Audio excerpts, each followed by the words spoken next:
नमस्कार, मी तारा. द तारा डायरीमध्ये आपलं सहर्ष स्वागत आहे. कसे आहात? स्वस्त आणि मस्त. डेफिनेटली. आज आपण बोलणार आहोत. विषय तर खूप आहेत, पण आज एक मस्त मजेदार अनुभव मी तुम्हाला सांगणार आहे आणि विशेष म्हणजे तो स्वतः माझा अनुभव आहे. आता बघा, प्रत्येकाला काही ना काही आवड असते, हॉबी असते आणि मला पण आहे हॉबी. ड्रॉइंग आहे, पेंटिंग, शिवाय रायटिंग आणि त्याचबरोबर कॅमेरा फेस कसा करायचा, अर्थात ही पण हॉबी आहे. मग झालं असं, हे झालं की राहायला दुसरीकडे आलो आणि राहायला दुसरीकडे आल्यामुळं त्या ठिकाणी माझा जो फ्रेंड सर्कल होता, म्हणजे त्या एक दोघीं जात होत्या म्हणजे ऑडिशन वगैरे द्यायला. मग मला पण म्हणजे थोडा विचार आला डोक्यामध्ये की आपण देऊ शकू काय ऑडिशन. आता ऑडिशन फेस करायचं म्हणजे थोडं अवघडच, कारण मी असं ऑडिशन अगोदर कधी दिलेलं नव्हतं. मग काय, ऑडिशनबद्दल थोडी उत्सुकता खूपच होती, थोडी म्हणजे खूपच होती उत्सुकता.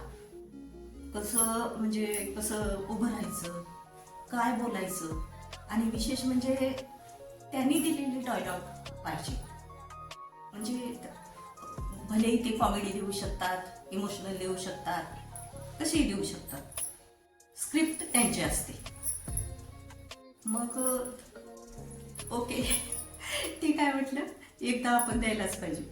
मला बघायचं होतं, कारण असतात ना माणसाचे स्वप्न भरपूर असतात, खूप काही असतात की पुढे जाऊन काय करायचं. तसं माझं एक स्वप्न आहे की मलाही या फील्डमध्ये काहीतरी करायचंय थोडं. मग त्यासाठी मला camera, how to face camera हे मला कळणं महत्त्वाचं आहे. त्याच्यामधले बारकावे महत्त्वाचे आहेत, तर मी त्या फील्डमध्ये जाऊ शकेन. महापरिनिर्वाण चित्रपट, त्याचं ऑडिशन होतं प्रसाद ओक सरांचं, आणि मला समजलं ते की जायचंय ऑडिशनला म्हणून. आणि माय फर्स्ट टाइम ऑडिशन फेस. मग गेले मी तिथे. गेल्यानंतर छोट्या एज ग्रुपमधून भरपूर होते, म्हणजे ऑल एज ग्रुप होता. अर्थात तो 10 म्हणजे 10 पासून ते 50-60 पर्यंत होता. मग गेलो आम्ही. मग आमच्या एज ग्रुपमधून होत्या काही लेडीज. मग अशा प्रत्येक एज ग्रुपचे मुलं मुली लेडीज भरपूर होते. मग तिथं गेल्यानंतर थोडंसं अगोदर म्हणजे थोडं दडपण आल्यासारखं झालं होतं, कारण ते मोठे मोठे कॅमेरे आणि परत मग त्यांनी सूचना वगैरे दिल्या आम्हाला, कसं ऑडिशन द्यायचं काय नाही सांगितलं परत. आणि परत त्यांचा आपली स्मरणशक्ती किती आहे, म्हणजे आपण स्क्रिप्ट समजा पुढच्या पिरियडमध्ये जर तुम्ही सिलेक्ट झालात तर तुम्हाला खरंच स्क्रिप्ट पाठ करणं होईल का, या दरम्यान पण ते विचार करतात. आणि परत मग स्मरणशक्ती स्ट्रॉंग आहे की नाही हे पाहण्यासाठी पण त्यांच्या काही टेस्ट असतात. त्यासाठी त्यांनी एक छोटासा गेम ठेवला तिथे. आणि मग त्यामध्ये जे राहिले, जे कट झाले त्यांना पण संधी दिली त्याने नंतर, पण तरी जे राहिले लास्टला त्यांना प्राधान्य दिलं. आणि नंतर मग सर्वांना सांगितलं, स्क्रिप्ट दिली अगोदर त्यांनी आणि सांगितले याप्रमाणे तुम्ही करा, म्हणजे पाठ करा. 10-15 मिनटं वेळ दिला त्यांनी. काही जणांना अर्धा तासाचा पण वेळ होता, म्हणजे जसे आपण फॉर्म फिल करतो त्याप्रमाणे ते बोलावतात. आणि मग बोलवलं त्याने आम्हाला. अगोदर विचारलं त्याने की तुम्ही स्क्रिप्ट प्रमाणे करणार की युअर ओन डायलॉग, तुमचा स्वतःचा डायलॉग. मला खूप मोठा प्रश्न होता, कारण माझं फर्स्ट टाइम मी फेस करणार होते कॅमेऱ्याला, मोठ्या कॅमेऱ्याला. आणि ऑडिशन समोर ते बसलेले असतात बरेच जण. मग मला थोडंसं खूप घाबरल्यासारखं होत होतं की काय करायचं काय नाही. म्हणजे मी यशस्वीपणे समोर जाऊ शकते की नाही हे धाकधूक होती माझ्या मनामध्ये. माझ्या अगोदर काही जणांचं छान झालं, दिले त्यांनी, म्हणजे तोपर्यंत थोडंसं मनाला माझ्या पण थोडंसं बरं वाटलं की हो आपण 4 शब्द तरी बोलू, थोडासा विश्वास वाटत होता. आणि परत बोलावलं त्यांनी मला तिथे, माझा नंबर आला आणि जेव्हा मी ऑडिशनला उभी राहिली मग त्यांनी पहिला प्रश्न केला की तुम्ही स्वतःच बोलणार आहेत का? तर हो म्हटलं मी. मग आता बोलायचं काय, माझी अजिबात म्हणजे माहीतच नव्हतं ना मला की म्हणजे काय असतं ऑडिशन. ऑन दी स्पॉट गेली आणि त्यामुळं मी प्रिपेअर नव्हती की म्हणजे तयारी नव्हती माझी, किंवा तसं वातावरण मी पहिलं कधीही पाहिलेलं नव्हतं. माय फर्स्ट टाइम. मग ओके म्हटलं, जाऊ द्या ठीक आहे. मग स्वतःच बोलायचं ठरवलं मनाचं. आणि समोर ते ऑडिशन असं होतं, फक्त त्यांच्या टीम समोर नव्हतं, जेवढे पण कॅन्डिडेट ऑडिशनला आलेत तेवढ्यांच्या समोर होतं ते ऑडिशन. जास्त थोडं घाबरल्यासारखं झालं होतं, पण नंतर थोडं सावरले मी.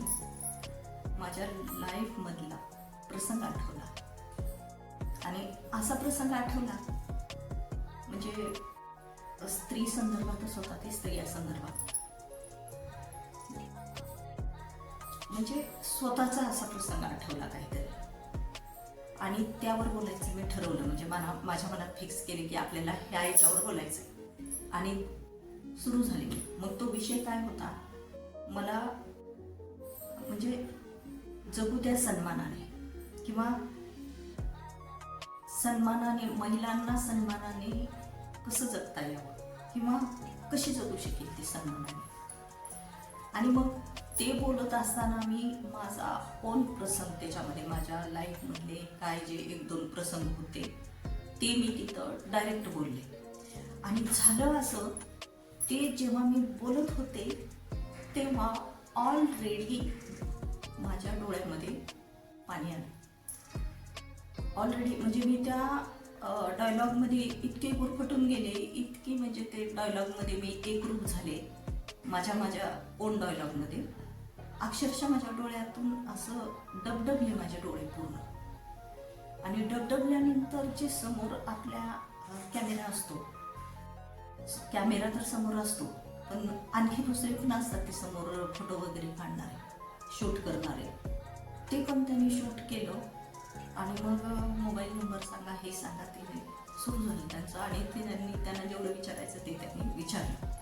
आणि विशेष म्हणजे तेव्हा जेव्हा ते विचारत होते तेव्हा पण माझा आवाज रडवेला येत होता थोडा. मग झालं असं की तो प्रसंग इतका सुंदर शूट म्हणजे केलं त्याने की एकदम इमोशनल सीन. ठीक आहे, मग झालं माझं ते. बसले मी. बसल्यानंतर 1-5 मिनिटं लागली मला म्हणजे पूर्वपदावर यायला, की म्हणजे थोडं इमोशनल झाले होते ना, ते डोळे वगैरे बसले. आणि मग त्यांनी सांगितलं की आम्ही आफ्टर 3 months या आफ्टर 2 months आम्ही तुम्हाला सांगणार. मग ओके, नो प्रॉब्लेम. घरी आलो आणि मला तर वाटलं नव्हतं, म्हणजे फर्स्ट टाइम असल्यामुळे एवढी गॅरंटी कुणाला होती नाही. अशी एक वेळा मी बसली होते, सकाळचा वेळ होता. मग त्या दिवशी थोडं आठवण आली होती मला की संध्याकाळी 6 वाजता मला फोन आला की तुम्हाला धनीराम्स मदर हे कॅरेक्टर रोल आम्ही देत आहोत आणि तुमचं सिलेक्शन झालेलं आहे. आणि काय आश्चर्य, इतका आनंद झाला मला ते ऐकून, कारण माझ्या लाईफमधलं पहिलं ऑडिशन होतं आणि ते मी यशस्वीरित्या पार केलं होतं. मला वाटलं नव्हतं मी सिलेक्ट होईल म्हणून, पण मी सिलेक्ट झाले होते. सिलेक्शन माझं झालं होतं तिथे आणि खूप आनंद झाला मला. इतका आनंद झाला तर मी काही सांगू, म्हणजे त्या आनंद मी शब्दात व्यक्त करू शकत नाही. म्हणजे शूट पूर्णच आपला झाला की काय असं वाटलं मला. खूप आनंद झाला. आणि मग परत डेट आल्या, कधी यायचं काय नाही, कुठे तुमचा शूट आहे हे अगदी रीतसर त्यांच्या प्रोडक्शन हाऊसकडून नंतर फोन आले आणि परत सगळ्या भूमिका त्यांनी समजावल्या. तर जेव्हा आपण ऑडिशन देतो तर आपल्याला घाबरायची काही गरज नाही आहे. घाबरतं माणूस तिथे, कारण वातावरण असतं तिथे थोडंसं. ज्याला खूप प्रॅक्टिस आहे ते देतात, पण जे दोज हू आर न्यू त्यांना मात्र थोडंसं अवघड जातं. तर अशा वेळेस अजिबात न घाबरून जाता एकदम शक्यतो आपले ओन जे शब्द आहेत ते बोलण्याचा प्रयत्न करायचा. आणि ते खरंच इतकं छान झालं. आणि तो प्रश्न बोलत असताना मी माझे काही ओन शब्द, ओन प्रसंग त्यामध्ये मिक्स केले आणि ऑडिशनमध्ये बोलले. म्हणजे मी कुणाची कॉपी नाही केलेली किंवा इतरांचे ऑडिशन क्लिप बघून मी तशी तयारी केली नव्हती. जे पण होतं ते माझं स्वतःचं होतं, स्वतःचा अनुभव होता त्याच्यामध्ये. आणि विशेष म्हणजे ते ऑडिशन त्यांना आवडलं, सिलेक्शन झालं. तर तुम्ही पण जेव्हा पण ऑडिशनला जाल शक्यतो इतरांची कॉपी करू नका.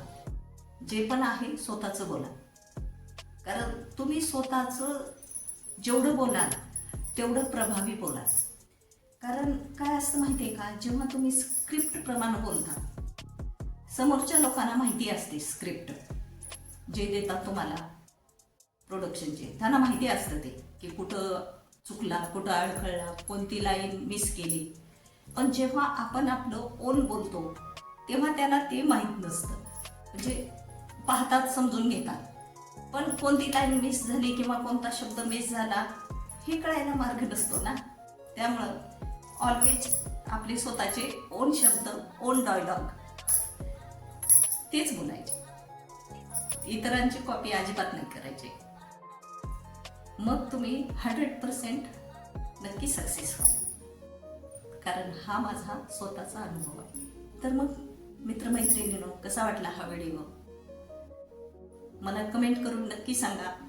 आणि व्हिडिओ आवडला असेल लाईक करा, शेअर करा आणि सबस्क्राईब करायला अजिबात विसरू नका. धन्यवाद. भेटूया अशाच नवनवीन व्हिडिओ घेऊन.